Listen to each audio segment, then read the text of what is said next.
Hello and welcome back to my channel. My name is Leora if you're new here, and it has been a hot minute since I last posted, and I don't have any good reason other than I just wanted some time to just not have to post, just a little mini break.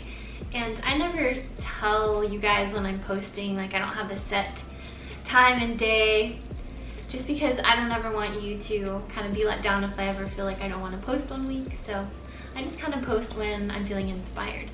And the past month I haven't really felt that inspired, so took a break. We're back and we're better than ever because fall is here. You can tell I'm very into it. I love the fall colors. I love the leaves changing. Apple cider donuts, yes, give me all of it. So let's get into the video.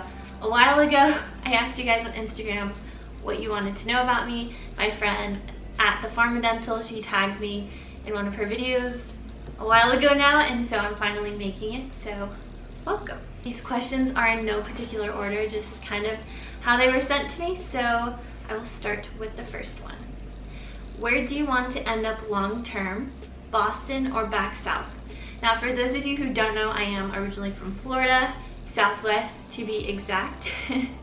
I've lived there my whole life, so being up here in New England, this is the first time I've really experienced a true winter, if you want to call it that, because apparently it wasn't that bad, but I love it up here. I feel at home. I know my parents probably hate to hear that, but I would really like to stay up here. I like the people, I love the Boston accent. Look who's got Smart Pack. Smart Pack? Just hit the clicker. The architecture, the brick, I love everything. So I do want to stay up here after I graduate, but at the end of the day, I will see what jobs are kind of in this area and then go from there. And I think another question asks, how old was I when I got married? I was 21. We both were in undergrad and we got married. We were working full time, so it just seemed like a good time to get married. We both knew that we wanted to do that and we were ready. We were financially stable, so kind of checked all the boxes. So I met Spence, my husband, our senior year of high school. We were both on spring break and we were at a local beach and his mom lived on the beach, so he just kind of joined us with friends, and we were friends at first, and then we just started talking and we got married three years after dating, and here we are. I'm very glad that he's up here in Boston with me. I could not do this without him. When did you know you wanted to go into dentistry? Well, it's kind of a funny story. I didn't know I wanted to go into dentistry for a good while. Growing up, I always knew I wanted to go into healthcare. I just didn't know what aspect I was really liking, and I wasn't finding that I was really passionate about any particular part. And I was very monetary driven growing up because I didn't come from a super wealthy family, so I was aspiring to have a job that could give me a decent life, and so I thought that would be fun and great. But again, I wasn't passionate about it, and I did shadow a few different doctors. And then in college, my sophomore year, my mom, she came home from the dentist and she was like, oh my gosh, this bill was so expensive, you should go into dentistry. And I kid you not, growing up I was like, dentists are not doctors. I literally said that, and it's just funny how now that could be the furthest thought from my mind. Like if someone were to say that to me, I would probably be upset. But that's what I thought, and the more I looked into it, the more I respected the profession, and I was like, this is what I've been looking for. A good job, you can make a decent pay and have flexible hours and be your own boss. So it was match made in heaven, and definitely a lot of hard work, but finally made it. There was no aha moment for me, but once my mom brought it up and the more I looked into it, then I kind of started the process of learning more and then applying to dental school. So shadowing is super important to see what office life is like, and I also did medical mission trips, so I helped with dentists overseas, and I learned a lot, and I was not grossed out by any of it, but more fascinated. Next question. What is your favorite thing to do in Boston? This is such a hard question. I love Boston and just walking around the city and seeing all the different neighborhoods and just how beautiful they are, because they all have their own little charm. Like in North End, it's known as Little Italy, and it's just so quaint, I feel, and I love you feel like you're in a different place when you go there. And it's different when you go to South End because it's all just like beautiful newer buildings sometimes. And then there's Back Bay. I just love exploring Boston, so I would say that's my favorite thing to do. What is your favorite thing about Tufts? It's so hard to choose just one thing, but if I had to, I would say the community aspect.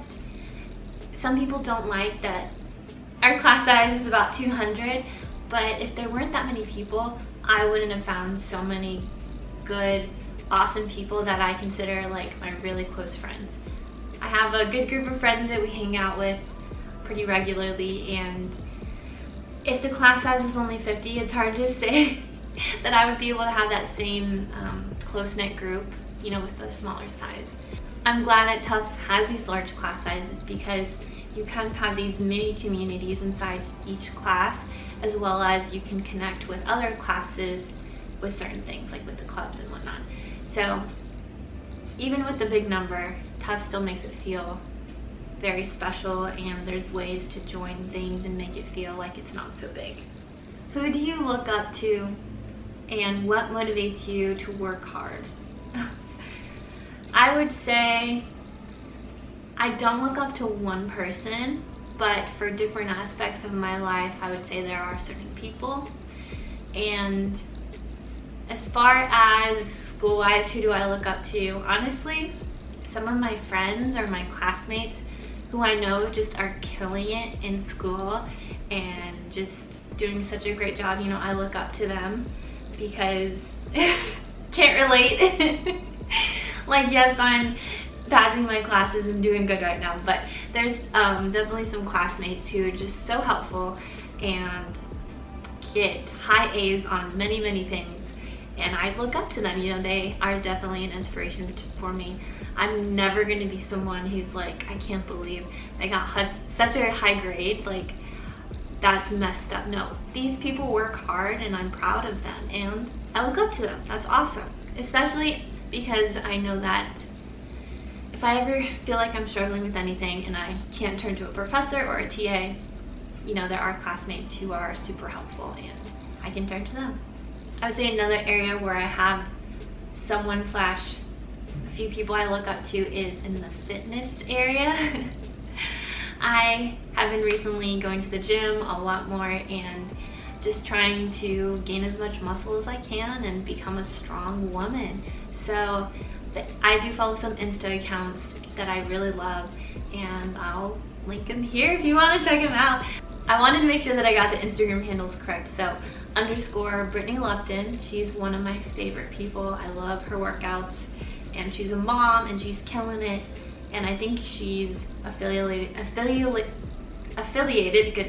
with Gymshark, so love her.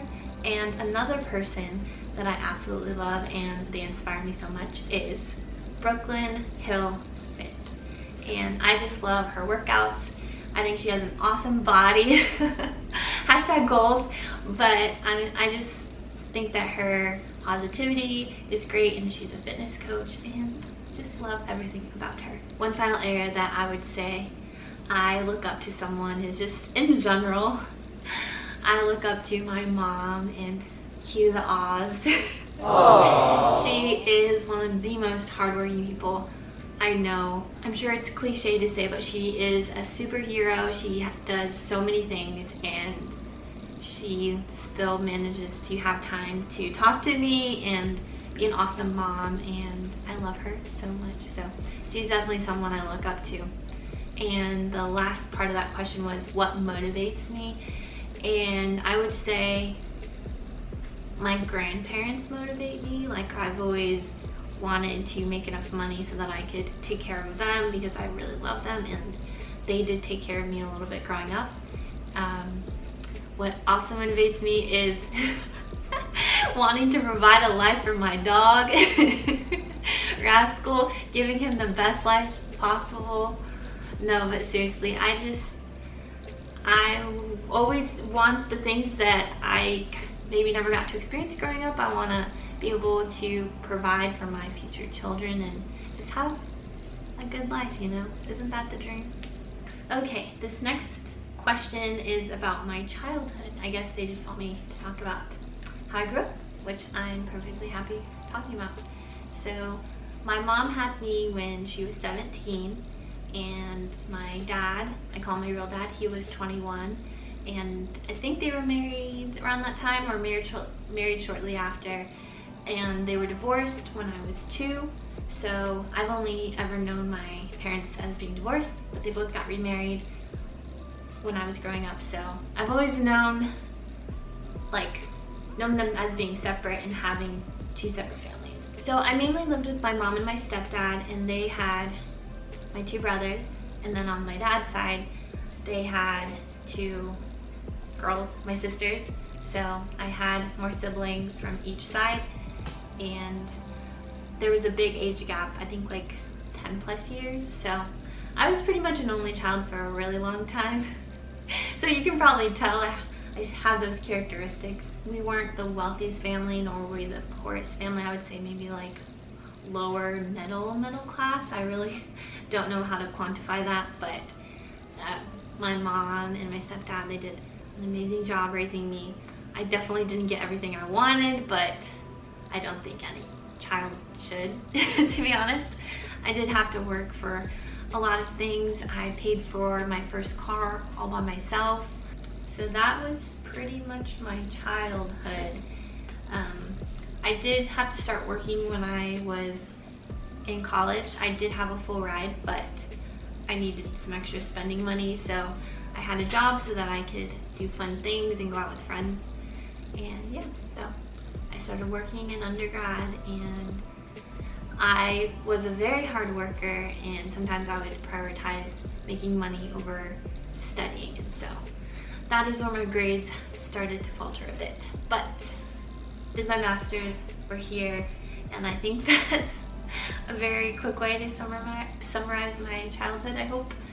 If you have any questions you want to ask me, definitely put it in the comments and I will respond, but I don't know how detailed to get in this aspect. So I hope you feel that you learned a lot about me and you feel closer, more connected. I want to let you guys know that I appreciate all of you for watching this video and making it to this part. I am so thankful that there's people out there who actually care about my life and find it interesting. So with that, I will close the video. Thank you so much for watching. Please give it a thumbs up if you enjoyed, and subscribe down below if you're new here, and I will see you in the next one. Bye!